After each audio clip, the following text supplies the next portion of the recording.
Kicked out for being black. These were the exact words that slapped 12-year-old Jaden Miller across the face as he stood in the marble hallway of Crestford Academy, surrounded by shocked whispers and judgmental eyes that felt sharper than knives. The headmaster, his posture stiff and unyielding, pointed toward the school gates while pretending his voice was calm, though everyone could hear the prejudice dripping from every syllable. Students paused mid-step, some pretending not to stare, others openly gawking at the humiliation unfolding in front of them. Jaden clutched the straps of his old backpack, feeling smaller with each breath, but he refused to cry. Not here, not in front of them. He hadn't broken any rule, hadn't cheated on any test, hadn't insulted anyone. All he had done was stand up to a wealthy bully who believed money was a shield against consequences. But Crestford Academy did not care about truth. It cared about donors and wealthy parents. And because the bully's family funded a new science wing, the school needed someone else to blame, someone easier, someone less important. The moment security escorted him out, the world felt heavy and cold, as though every brick of the school walls whispered that he didn't belong. Jaden stepped through the gates with a straight back but a trembling heart, feeling invisible and exposed all at once. Deep inside, anger, shame, and betrayal mixed into something sharp. He wondered what his mother would say, though she was always busy, always traveling, always attending meetings and conferences across the world. No one at school believed him when he said she was a billionaire. They thought he was making things up to feel important. But as he walked down the long road away from the academy, Jaden didn't think about her wealth. He only wished she were here to see what they had done.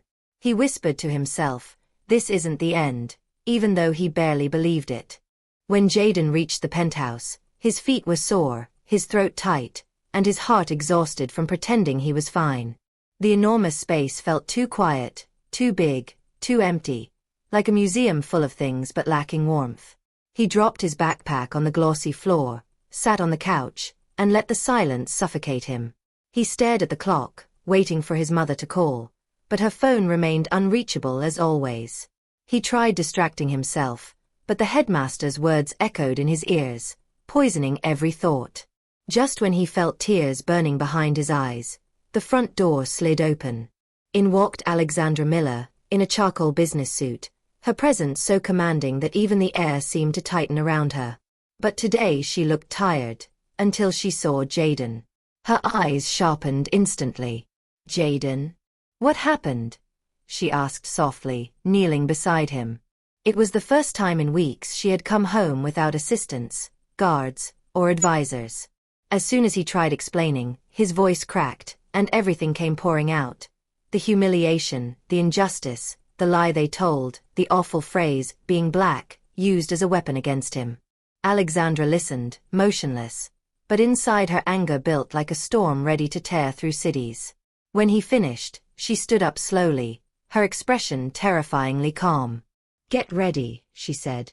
"We're going back." Jaden blinked in shock. You're coming?" She nodded. "They hurt my son. They punished you for their prejudice. And today, they will learn who they're dealing with." She made one phone call, and within minutes, her chauffeur announced the Rolls-Royce Phantom was ready. She took Jaden's hand, something she rarely had time to do, and told him, "No one gets to treat you this way. Not while I'm alive." The next morning, Crestford Academy felt like a living organism, buzzing with tension and whispers, as if the walls themselves had absorbed yesterday's injustice and were now trembling in anticipation. Teachers moved hurriedly through corridors, glancing nervously at each other while trying to maintain professionalism, but their stiff postures betrayed their fear. Students huddled in clusters near lockers, their eyes darting to the school gates again and again, some whispering rumors that spread faster than wildfire. Parents arriving for morning drop-off paused mid-step, exchanging puzzled glances, sensing an unusual presence without yet knowing what was coming. And then it happened. A midnight black Rolls-Royce Phantom EWB, sleek and imposing, rolled smoothly through the entrance like a shadow of authority itself, every polished surface reflecting the astonished faces around it. Chrome accents gleamed in the sun, and the quiet but commanding hum of the engine seemed to announce the arrival of something unstoppable. Gasps erupted from students leaning out windows, and teachers froze mid-stride, unsure whether to continue with their duties or run for cover. The chauffeur, impeccably dressed in a black suit with white gloves and cap, opened the rear door with precise movements, and out stepped Alexandra Miller, elegant and lethal in her presence, dressed in a crisp white tailored suit that shimmered faintly in the morning light. Her heels clicked against the pavement, each step echoing like a drumbeat of authority, and her eyes, intense and piercing, scanned the crowd with a combination of power and unspoken warning.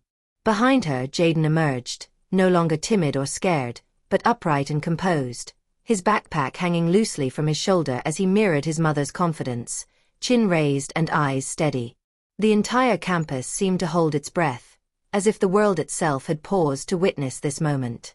Students whispered in disbelief, some pointing silently, while parents exchanged nervous glances and teachers avoided eye contact. Alexandra walked straight toward the main building without hesitation, ignoring the flustered headmaster who tried to intercept her with a trembling smile that did nothing to hide his fear. She entered his office unannounced, crossing her legs and leaning slightly forward with a calm authority that made the headmaster shrink in his chair. "We need to discuss why my son was removed for being black," she said, voice low but cutting through the room like a sharp blade. She demanded the disciplinary logs, student statements, and CCTV footage, scrutinizing every detail with calculated precision. When the headmaster stammered through excuses, she revealed the presence of her legal team, civil rights attorneys, and several major news outlets stationed just outside, ready to cover the story if justice was not served. The realization hit him like lightning. His small act of prejudice had now triggered the full force of a woman whose power spanned continents. Within hours, the bully was expelled, a formal apology was issued, and the school board convened to discuss the severe mishandling of Jaden's case. Students watched the scene unfold, some with awe, some with guilt, all of them understanding that the balance of power had irrevocably shifted. Alexandra's calm, unshakable demeanor carried a silent message. Authority and wealth could be wielded for justice, not just privilege, and that message would leave an indelible mark on everyone present. As Alexandra and Jaden exited the building and walked toward the waiting Rolls-Royce, the entire campus had assembled outside, forming a semicircle of stunned spectators. Some students whispered apologies under their breath, unable to comprehend the magnitude of what had just occurred, while others stared with wide eyes, realizing that the boy they had dismissed yesterday now stood at the center of power. Teachers, once poised and confident, now shuffled nervously, avoiding direct eye contact with the woman who had just dismantled the authority of their headmaster. Parents murmured in shock and disbelief, some exchanging hurried messages on their phones, while others simply watched in silence, captivated by the display of dignity and control. Jaden felt a strange mix of emotions, pride, vindication, relief, and awe, as he walked beside his mother. For the first time, he truly understood the depth of her influence and the lengths she would go to protect him. Alexandra paused in the courtyard, turning to face the assembled crowd. Her voice rang clear and authoritative, carrying across the stone paths and manicured lawns. "Let this day serve as a reminder, no child should ever face humiliation because of the color of their skin. Not here.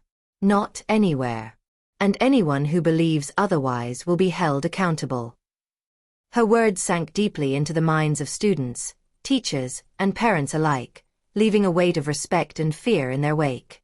Cameras flashed, reporters scribbled notes, and the quiet hum of anticipation filled the air as Alexandra took Jaden's hand and guided him to the car. The sleek Rolls-Royce Phantom EWB gleamed in the sunlight, reflecting the astonished faces of the crowd, and when Jaden stepped inside, he felt an unfamiliar warmth, safety, comfort, and the realization that he was no longer alone in facing the world's injustice.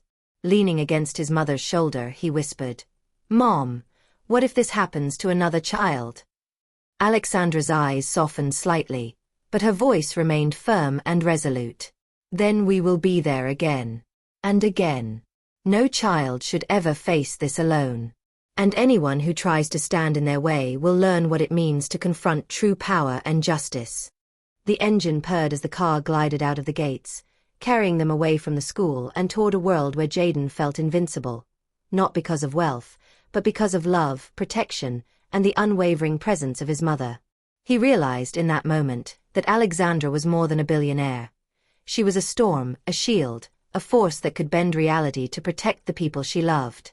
And in her shadow, he finally felt safe, respected, and empowered, knowing that no one would ever dare underestimate him again, and that justice could come swiftly, even in a world that often ignored the vulnerable.